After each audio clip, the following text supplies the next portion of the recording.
Hello and welcome to another episode of the Farr Show where I am Damian Farr, and tonight we're talking about Venom, Let There Be Carnage. There's a...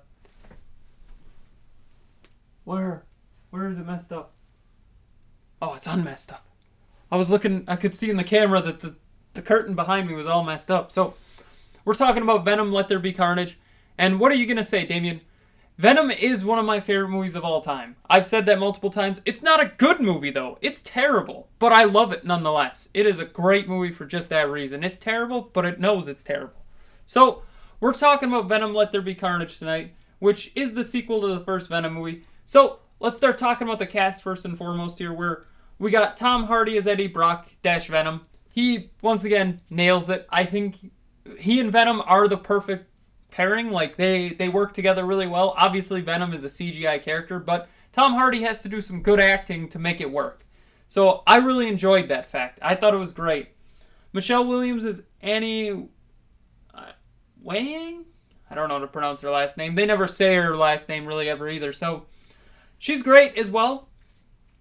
Naomi Harris as Frances Barrison as Shriek was also good. Reed Scott as Dan Lewis was good. Stephen Graham as Mulligan, which was the detective, which we don't really talk about too much here. And then Woody Harrelson as Cletus Cassidy - Carnage. I'm going to be honest, the cast is pretty forgettable. I love Woody Harrelson, but I don't think he did really anything in this movie, honestly. He wasn't great. And I know that's weird coming from a guy who loved Venom 1, loved Zombieland 1 and 2. I think part of the issue with this movie is the fact that, well, the director didn't come back for this movie. Don't get me wrong. Andy having a brain fart. Andy Serkis?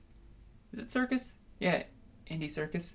The guy who played Gollum did good. He was a good director in this. I would say it was a good movie overall. I still think it's just a hair not as good as Venom 1. And I think that's just because of the fact that the good thing about Venom 1 was Venom and Eddie being together. That was the good thing about that movie. This movie, they split them apart. Spoiler alert. So let's get into more spoiler territory here, where we're going to start talking about it. We're going to look at this camera for just a second here and say, the opening was cool. We'll get to it, though. We'll look at this Spidey cam more. Don't worry. So, Cletus Cassidy, lover of Frances Barrison, is moved to a different building because she has, like, superpowers. Eddie then, in the present day, goes to speak to Cassidy. Cassidy bites Eddie. Venom leaves Eddie. Cassidy is on death row. And he breaks out because, well, Carnage is born. He breaks out Barrison. Henny helps Eddie get Venom back. Big fight. Venom kills Carnage and Cassidy. So, we went through it really quickly because, honestly, that's the whole plot of the movie. There's not much more going on. That's the big chunks. The only thing that I'd really reference here, and I didn't write down, is the fact that the cop that was played by Stephen Graham, he was the one that shot Shriek in the eye and made her lose an eye. So they bring him back at the end here, and he's kind of like a minor player throughout the movie, which is fine. I mean, he was good. Once again, I think the cast is pretty forgettable. Michelle Williams was great in the first one, but she kind of takes even more of a backseat role in this one because you got Tom Hardy as Eddie Brock, and then you got Woody Harrelson as Cletus Cassidy, so I feel like that's kind of the reason why she took more of a backseat, which is fine once again.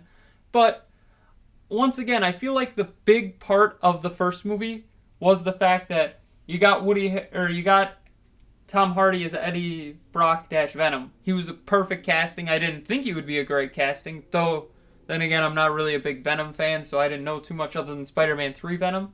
So, I think he went really well. Now, we're getting to really big spoiler territory because, let's be honest, you probably knew the basic plot of this movie before it came out. Big spoiler alert here. So, tune away if you don't want to hear it.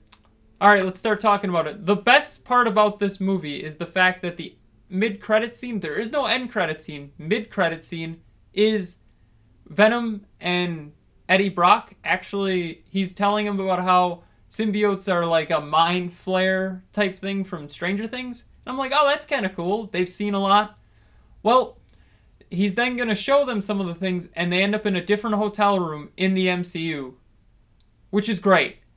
Don't get me wrong, I love it. I love it. I think it's perfect. I was hoping this would happen eventually, and I think, honestly, I think Marvel was surprised how well Venom 1 did, and they're like, well, we want to use this if we can, so they like bring him in.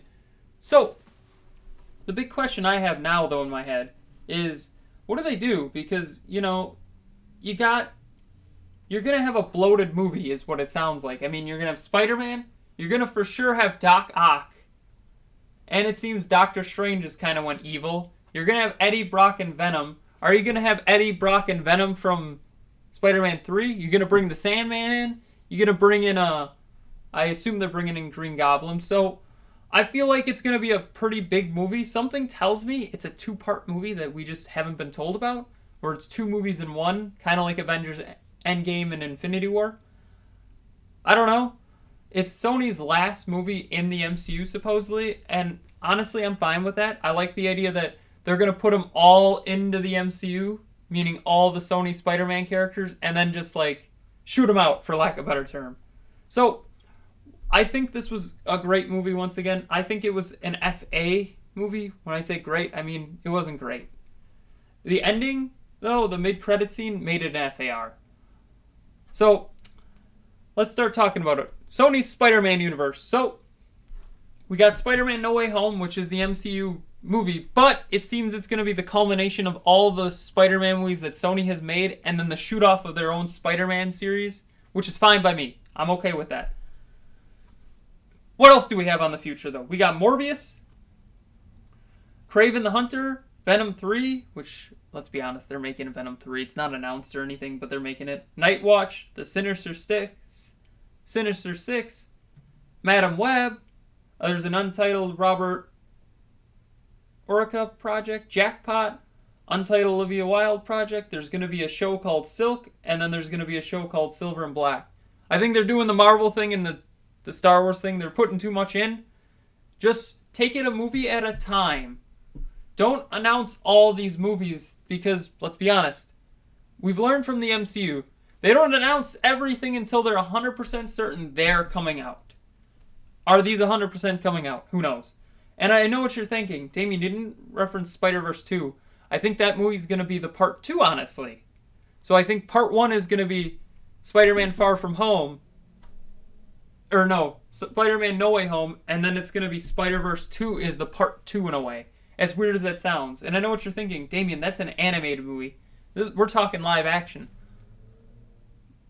Who said that they can't do both? I mean, you got What If for MCU and you got live action, so why can't you do that with the Spider-Man Spider-Verse or the Sony Spider-Verse? Where you have it where, oh, hey, all the characters got into animation and then they went to live action if they had the option for live action. I mean, don't get me wrong, I'd like to see all the Spider-Verse characters in live action as well, but I think that'd be a cool idea. Have the first part be, Spider-Man No Way Home, and then have the second part be Spider-Man or Spider-Verse 2, which I think would be great. Do I think that's going to happen? Probably not. I'm just talking out of my ass for the most part, but I think that'd be a cool idea if they did do it.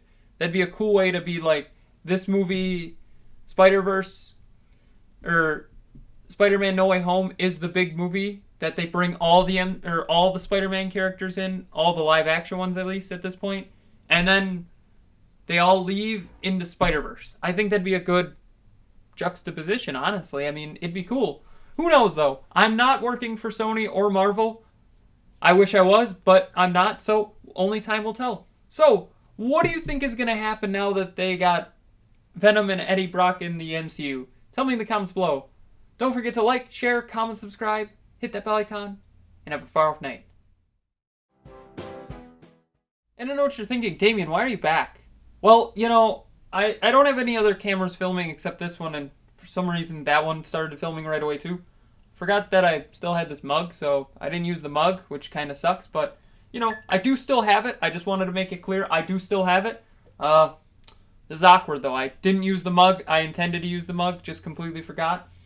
But that's okay. So, we still have the mug. The next Spider-Man movie, I will talk about it. and use it. I think it's going to become a common thing once again to use this mug anytime we're talking Spider-Man related items, including Venom. So I just wanted to make sure you're aware. I do still have the mug, but I forgot it. So, have a great night. Have a far off night.